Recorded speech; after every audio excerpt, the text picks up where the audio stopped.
Hi friends, నేను మీ నవ్య. అవిగోండి ఏటీఎంలోకి కావాల్సిన విత్తనాలు: ముల్లంగి, బీట్రూటు, క్యారెట్, పాలకూర,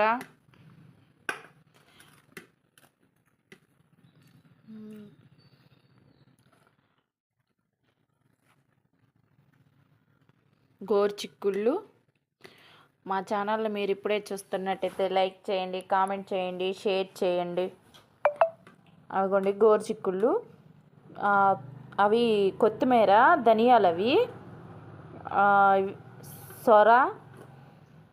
సొరత్తనాలు, అవి బీరత్తనాలు, కాకర, అవిగోండి కాకర విత్తనాలు, మెంతులు, అవిగోండి గోంగూర,